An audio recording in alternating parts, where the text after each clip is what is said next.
Hi, good evening. This is Vani Manjunath. Welcome to my YouTube channel. ನಾವಿವತ್ತು Nifty ಮತ್ತು bank Nifty ಅನಾಲಿಸಿಸನ್ನು ಮಾಡೋಣ. ಹಾಗೆ ನಮ್ಮ ಪ್ರೀವಿಯಸ್ ಅನಾಲಿಸಿಸು ಯಾವ ರೀತಿ ಎಲ್ಲ ವರ್ಕ್ ಆಯಿತು ಅನ್ನೋದು ಕೂಡ ನೋಡೋಣ. ಎಲ್ಲ ಲೆವೆಲ್ಸ್ ಬೇಸಲ್ಲಿ ಯಾವ ರೀತಿ ಒಂದು ಸಪೋರ್ಟ್ ತೊಗೊಂಡು ಹೋಗಿದೆ ಅನ್ನೋದು ಕೂಡ ನೋಡೋಣ. ಹಾಗೆ ನಾವು ನಾಳೆಯ ಒಂದು ಟ್ರೇಡ್ ಪ್ಲಾನ್ ಕೂಡ ಮಾಡೋಣ. Okay, let's dive in to the chart. ಈಗ ನಾನು ನಿಫ್ಟಿಯ ಚಾರ್ಟಲ್ಲಿ ಇದ್ದೀನಿ. ಓಕೆನಾ? ಸೊ ಎಸ್ಟರ್ಡೇ ನಾವೇನು ಲೆವೆಲ್ಸ್ ಡ್ರಾ ಮಾಡ್ಕೊಂಡಿದ್ವಿ, ನಮಗೆ ಹೈಯರ್ ಝೋನ್ ಬಂದುಬಿಟ್ಟು 22,000 ಒಂದು 300 ಆಗುತ್ತೆ. ಅದು ಬಿಟ್ಟರೆ 22,200 ಅರೌಂಡ್ 300 ಅಂತ ಅಂದ್ಕೊಂಡಿದ್ವಿ. ಸೊ ಗ್ಯಾಪ್ ಅಪ್ ಆದರೆ ನಾವು ಯಾವ ರೀತಿ ಎಲ್ಲ ಪ್ಲ್ಯಾನ್ ಮಾಡ್ಬೋದು ಅನ್ನೋದು ಕೂಡ ನಾವು ಇದು ಮಾಡಿದ್ವಿ. ಸೇಮ್ ಡಾಟ್ ಟು ಡಾಟ್ ಅನ್ನೋ ಥರ ನಮಗೆ ಇವತ್ತು ಆ ಲೆವೆಲ್ಸ್ ವರ್ಕ್ ಆಗಿದೆ. ಯಾರೋ ಒಂದು ವಿಡಿಯೋ ಎಲ್ಲ ನೋಡಿ ಮಾರ್ನಿಂಗಲ್ಲಿ ಒಂದು ನೋಡೋ ಒಂದು ಬೇಸಲ್ಲಿ ನೀವು ಒಂದು ಟ್ರೇಡ್ ತೊಗೊಂಡಿದೆ ಅಂದರೆ ನಿಮಗೆ ಗೊತ್ತಿರುತ್ತೆ ಯಾವ ರೀತಿ ಎಲ್ಲ ಒಂದು ವರ್ಕ್ ಆಯಿತು ಅಂತ. ಸೇಮ್ ಹ್ಯಾಸ್ ರೆಸಿಸ್ಟೆನ್ಸನ್ನು ತೊಗೊಂಡು ನಮ್ಮ ಒಂದು ಲೆವೆಲ್ಸ್ ಏನಿತ್ತಲ್ಲ ಡಾಟ್ ಟು ಡಾಟ್ ವರ್ಕ್ ಆಗಿದೆ. ಅದು ಏನು ಗೊತ್ತಿಲ್ಲ ನನಗೆ ಅಂದರೂ ಕೂಡ ಆ ಲೆವೆಲ್ಸ್ ಬೇಸಲ್ಲಿ ವರ್ಕ್ ಮಾಡೋದು ಒಂದು ಗೊತ್ತಾದರೂ ಸಾಕು. ಸಮೂಹ ಇವತ್ತು ನಮಗೆ ಒಂದು ಒಳ್ಳೊಳ್ಳೆ ಟ್ರೇಡ್ಗಳು ಸಿಕ್ಕಿದ್ವಲ್ಲ. ಸೊ ನಮಗೆ ಲೋವರ್ ಸೈಡ್ ಏನಿತ್ತು 22,000 ಒಂದು ಬೇಸ್ ಅಂತ ಇತ್ತು. ಒಂದು ಈ ಲೆವೆಲ್ ಬ್ರೇಕ್ ಆದರೆ ಇಲ್ಲಿವರೆಗೂ ಬರ್ಬೋದು ಅನ್ನೋ ಒಂದು ಇದಿತ್ತು ಸ್ಟ್ರೈಟ್ ಅವೇ. ಸೊ ಅಲ್ಲಿ ಬಂದು ಅಲ್ಲಿಂದನೇ ಒಂದು ಯೂ ಟರ್ನ್ ತೊಗೊಂಡಿದೆ. So those are following this video, for them it's an information ಅಲ್ವಾ. ಸೊ ಇದು ಇವತ್ತಿನ ಟ್ರೇಡ್ ಆಯಿತು ಆಯಿತಾ. ನಮ್ಗೆ ಎರಡೂ ಕಡೆ ಟ್ರೇಡ್ ಸಿಕ್ಕಿದ್ದು ಇವತ್ತು. ಒಂದು ಫಾಲಿಂಗ್ ಸೈಡು, ಅನದರ್ ಒನ್ ಅಲ್ಲಿಂದ ಸಪೋರ್ಟ್ ತೊಗೊಂಡು ಮೇಲಕ್ಕೆ ಹೋಗೋ ಕೂಡ ಒಳ್ಳೆ ಟ್ರೇಡ್ ಸಿಕ್ಕಿದೆ. ಇಲ್ಲ ನಾನು ಇದಷ್ಟೇ ಒಂದು ಟ್ರೇಡ್ ಮಾಡ್ತೀನಿ ಅಂತಂದ್ರು ಕೂಡ is was one of the ಏನು ಮೊಮೆಂಟಮಲ್ಲಿ ಒಳ್ಳೆ ಇಷ್ಟು ನಮಗೆ ಒಂದು ಅರೌಂಡ್ 250 ಅಂತ ಅಂದರೆ 200 ಪಾಯಿಂಟ್ ಅಂತೂ ನಮಗೆ ಒನ್ ಸೈಡ್ ರ್ಯಾಲಿ ಆಗಿತ್ತು. ಸೊ ಆಮೇಲೆ ಕನ್ಸಲ್ಟೇಷನ್ ಮೋಡ್ ಆಗಿ ಆಮೇಲೆ ಅದು again it took the support from the our lowest ಏನು ಎಷ್ಟು ಲೆವೆಲಿಂದನೇ ಅದು ಸಪೋರ್ಟ್ ಮಾಡಿದೆ. It was good enough to trade ಇವತ್ತು. ಸೊ ಇವತ್ತಿನ ಟ್ರೇಡ್ ಇದಾಗಿತ್ತು. ಸೊ ನಾಳೆಗೆ ಯಾವ ರೀತಿ ಎಲ್ಲ ಪ್ಲ್ಯಾನ್ ಮಾಡ್ಬೋದು ಅನ್ನೋದು ಕೂಡ ನೋಡೋಣ. ಸೊ ಇವತ್ತೇನಾಗಿದೆ, ಆಲ್ರೆಡಿ ಈ ಏರಿಯಾದಲ್ಲಿ ಓಪನ್ ಆಗಿ ನಮಗೆ ಕ್ಲೋಸಿಂಗ್ ಏನಿದೆ 22,143ನಲ್ಲಿ ಕ್ಲೋಸ್ ಆಗಿದೆ. ಸೊ ನಾಳೆಗೆ ಯಾವ ರೀತಿ ಎಲ್ಲ ಮಾರ್ಕೆಟ್ ಓಪನ್ ಆಗ್ಬೋದು. ಈಗಿನ ಪ್ರೆಸೆಂಟ್ ಡೇಟಾದಲ್ಲಿ ನನಗೊಂದು ಪಾಸಿಟಿವ್ ಮೂವೇ ತೋರಿಸ್ತದೆ. We don't know what will happen for tomorrow morning. ಅದು ಹಾಗೆ ಇರುತ್ತಾ ಅಥವಾ ಟೇಕನ್ ಔಟ್ ಆಗುತ್ತಾ ನೋಡೋಣ. ಬಟ್ ಪ್ರೆಸೆಂಟ್ ಸಿಚುವೇಶನ್ ತೊಗೊಂಡ್ರೆ ನಮ್ಮದು ಒಂದು ನಾಳೆಗೂ ಕೂಡ ಒಂದು ಸ್ಲೈಟ್ ಗ್ಯಾಪ್ ಅಪ್ ಅನ್ನೋ ಥರ ಇದೆ. V don't know what will happen. So 3 ಸಿನಾರಿಯೋನ ನಾವು ಒಂದು ಚೆಕ್ ಮಾಡೋಣ. ಯಾವ ರೀತಿ ಇದಾದರೆ ಯಾವ ರೀತಿ ನಾವು ಟ್ರೇಡ್ ತೊಗೊಳ್ಬೇಕು ಅನ್ನೋದು ಕೂಡ ನೋಡೋಣ. So right no market is in this ರೇಂಜ್ನೋ ಇದೆ. ಸೊ ನಾಳೆಗೆ ಏನಾದರೂ in case gap up open ಆಯಿತು ಅಂತಂದರೆ ದಿಸ್ ಏರಿಯಾ ವಿಲ್ ಹಿಟ್. ಈ ಏರಿಯಾನ ಒಂದು ಯಾವುದಾದ್ರು 22,300ವರೆಗೂ ಚಾನ್ಸ್. ಏನು ಗ್ಯಾಪ್ ಅಪ್ ಓಪನ್ ಆಗಿ ಏರಿಯಾದಲ್ಲಿ ಸಸ್ಟೈನ್ ಆಗಿ ಮೇಲೋದ್ರೆ ಇಲ್ಲಿವರೆಗೂ ಚಾನ್ಸ್ ಬಂದಿದೆ. ಓಕೆ, ಈ ಏರಿಯಾ ಯಾವುದದು ದಿಸ್ ಏರಿಯಾ ಇದು ಒಂದು ಅವಾಗೇನಾಗುತ್ತೆ ನಮಗೆ R2ನೇ ಆಗುತ್ತೆ. ಯಾಕಂದರೆ ಇನ್ ಬಿಟ್ವೀನಲ್ಲಿ ಗ್ಯಾಪ್ ಅಪ್ ಅಂತಂದರೆ ಆಲ್ಮೋಸ್ಟ್ ಒಂದು 50-60 ಪಾಯಿಂಟ್ ಅಂತಂದ್ರೂ ಕೂಡ ನಮಗೆ ಈ ಏರಿಯಾದಲ್ಲಿ ಓಪನ್ ಆಗೋದಲ್ವಾ. ಸೊ ಆವಾಗ ಏನಾಗುತ್ತೆ, this is going to become R1. This is gap up open ಆಯಿತು ಅಂತ ಅಂದ್ಕೊಂಡೆ. ಇನ್ ಕೇಸ್ ಫ್ಲ್ಯಾಟ್ ಓಪನ್ ಆದರೂ ಕೂಡ ನಮಗೆ ಹೈಯರ್ ಸೈಡ್ಗೆ ಇದೇ ಝೋನೇನೆ, ಅದು ಚೇಂಜ್ ಆಗೋದಿಲ್ಲ. ಸೊ ಫ್ಲ್ಯಾಟ್ ಓಪನ್ ಆಗಿ ಮೇಲ್ಗಡೆ ಹೋದ್ರೂ this going to be R1, this is R2.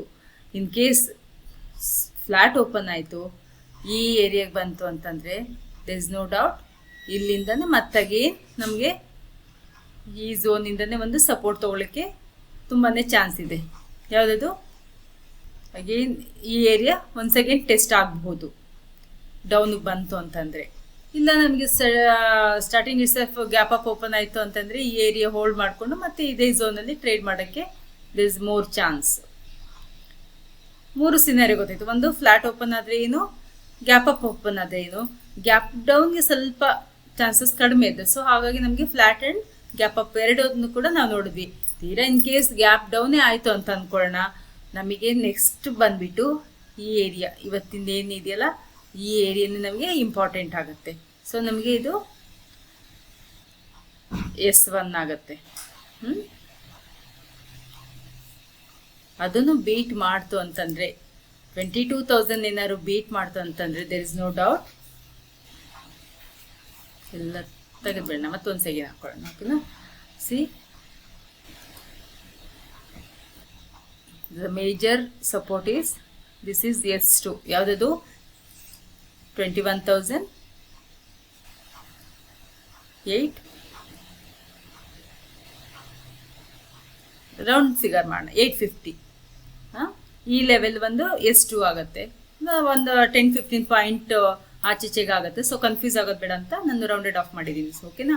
So ನಮಗೆ S1 ಬಂದುಬಿಟ್ಟು ದಿಸ್ ಓನ್ಲಿ. ಯಾವುದದು? 22,000. ಎಷ್ಟು? ಇಸ್ 22,000. ಇದು ನನ್ನ S1 S2. ಹಾಗೆ R1, this is R1, this is R2. ಇನ್ ಬಿಟ್ವೀನಲ್ಲಿ ಮೇಲ್ಗಡೆಗೆ ಇದೋಯ್ತು ಅಂತಂದರೆ ಈ ಏರಿಯಾ ಫಸ್ಟ್ ರೆಸಿಸ್ಟೆನ್ಸು ಅದನ್ನು ಬೀಟ್ ಮಾಡ್ತು ಅಂತಂದರೆ ಈ ಏರಿಯಾ ಇದು. ಈ ಏರಿಯಾಗೆ ಹೋಗಿ ಒಂದು ರೀಟೆಸ್ಟ್ ಮಾಡಿ ಬಂದರೂ ಕೂಡ ವಿ ಕ್ಯಾನ್, ಈ ಏರಿಯಾ ಮತ್ತೆ ಇಂಪಾರ್ಟೆಂಟ್ ಆಗುತ್ತೆ ನಮಗೆ. ಯಾವುದದು? 22,200 ಏರಿಯಾ. ಅದು ಕೂಡ ಒಂದು ಇಂಪಾರ್ಟೆಂಟ್ ಝೋನ್. ಅಬ್ಸರ್ವೇಷನ್ಸ್ಗೆ ಒಂದಿದ್ದು ನೋಡಿ, ಆ ಒಂದು ಏರಿಯಾ ಪ್ರಕಾರ ನಮಗೆ ಪ್ರೈಸ್ ಆಕ್ಷನ್ ನೋಡಿಕೊಂಡು we can take the trading decisions ಅಲ್ವಾ? ಸೊ ಇದು ನಮ್ಮ ನಿಫ್ಟಿ ಒಂದು ಅನಾಲಿಸಿಸ್ ಆಗುತ್ತೆ. Let's move to the bank Nifty. Bank Nifty ಏನು ಹೇಳ್ತದೆ? ಸೊ ಲಿಟ್ಲ್ ಬಿಟ್ ವೀಕರ್ ಅಲ್ವಾ? ಇದಕ್ಕೆ ಕಂಪೇರ್ ಮಾಡೋದ್ರಿಂದ ಸ್ವಲ್ಪ ವೀಕ್ ಇತ್ತು, ಬಟ್ ಆದರೂ ಕೂಡ ಅದು ರಿಕವರಿ ಮಾಡ್ಕೊಳ್ತು ಲೋವರ್ ಸೈಡಿಂದ. ಸಿ ನಮ್ಮ ಒಂದು ನೆಕ್ಸ್ಟ್ ಲೆವೆಲ್ ಏನಿದೆ ಇದು ಕೂಡ ಅಷ್ಟೇ. ಅದು ಗ್ಯಾಪ್ ಅಪ್ ಅಂದರೆ ಇದು ಒಂದು ಸ್ವಲ್ಪ ಗ್ಯಾಪ್ ಅಪ್ಗೆ ನಮಗೆ ಚಾನ್ಸಸ್ ಇದೆ. ಗ್ಯಾಪ್ ಅಪ್ ಆಯಿತು ಅಂತಂದರೆ ನಮಗೇನು ಝೋನ್ ಇದೆ ಇಲ್ಲಿ, ಸೆಲ್ಲಿಂಗ್ ಝೋನ್. ಯಾವುದಿದು? 48,500 ಝೋನು. ಇದು R1, this 48,800 will become R2. Okay, flat open ಆಯಿತು ಅಂತಂದರೆ ಅದಕ್ಕೂ ಕೂಡ ಹೈಯರ್ ಸೈಡ್ಗೆ ಹೋದರೆ ಇದೇ ಒಂದು 48,500 ಒಂದು ಕ್ರೂಷಿಯಲ್ ರೆಸಿಸ್ಟೆನ್ಸ್ ಫಸ್ಟ್ ಟೈಮ್ಗೆ. ಆರ್ ಎಲ್ಸ್ ಇನ್ ಕೇಸ್ ಏನಾದ್ರು ವೀಕ್ ಇದೆ ಬ್ಯಾಂಕಿಂಗ್ ಸೆಕ್ಟರ್ಗೆ ಪ್ರೆಸೆಂಟ್ಗೆ ಅಂತಂದ್ರೆ ಕೂಡ ನಮಗೆ ಏನಾದ್ರು ಡೌನ್ ಸೈಡ್ ಫ್ಲಾಟ್ ಓಪನ್ ಆಗಿ ಡೌನ್ ಬಂತು ಅಂತಂದರೆ there is the once again test the 47,800 level. ಹಾಗೆ ಅದು ಬಿಟ್ಟರೆ ನೋ ಡೌಟ್ ಇಟ್ ವಿಲ್ 47,530 ಝೋನ್ಗೆ door will open for the down side. ಇದು ನನ್ನ ಬ್ಯಾಂಕ್ ನಿಫ್ಟಿಯ ಒಂದು ಇದಾಗಿರುತ್ತೆ. ಆಗ ಯಾವುದಾಗುತ್ತೆ? This is going to become S1, this is going to become S2. Okay, ಆ ಏರಿಯಾದಲ್ಲಿ ಏನು ಮಾಡಬೇಕು? ಆ ಏರಿಯಾ ಬಂದ ತಕ್ಷಣ ನಾವು ಆಕ್ಟಿವೇಶನ್ ಮಾಡೋದಕ್ಕಿಂತ ಹೆಚ್ಚಾಗಿ ವೆಯ್ಟ್ ಮಾಡಿ, ಸ್ವಲ್ಪ ಅಲ್ಲಿ ಕನ್ಸಲ್ಟೇಷನ್ ಆಯಿತು ಅಥವಾ ನಮಗೆ ಪ್ರೈಸ್ ಆಕ್ಷನ್ ಸಿಕ್ತು, ಕ್ಯಾಂಡಲ್ ಸ್ಟಿಕ್ಸ್ ಪ್ರಕಾರ ನಮಗೆ ಬುಲ್ಲಿಶ್ ಅಥವಾ ಬೇರಿಶ್ ಯಾವುದು ಕ್ಯಾಂಡಲ್ ಸ್ಟಿಕ್ಸ್ ಅಪ್ಲೈ ಮಾಡಬೇಕಂತ ಗೊತ್ತಿದೆ, ಆದರೂ ಆ್ಯಸ್ ಪರ್ ದಟ್ ನಾವು ಅಪ್ಲೈ ಮಾಡ್ಕೊತ ಚಿಕ್ಕ ಚಿಕ್ಕ ಟ್ರೇಡ್ಗಳನ್ನು ತೊಗೊಂಡು ಕಾನ್ಫಿಡೆನ್ಸ್ನ ಬಿಲ್ಡ್ ಮಾಡಿಕೊಂಡು next we can move to the bigger trade ಅಲ್ವಾ? ಸೊ ಐ ಹೋಪ್ ನಿಮಗೆಲ್ಲ ಒಂದು ಈ ವಿಡಿಯೋ ಒಂದು ಇನ್ಫಾರ್ಮೇಷನ್ ಕೊಟ್ಟಿದೆ ಅಂತ ಅಂದ್ಕೊಳ್ತೀನಿ. ಇದು ಎಜುಕೇಷನಲ್ ಪರ್ಪಸ್ ಓನ್ಲಿ.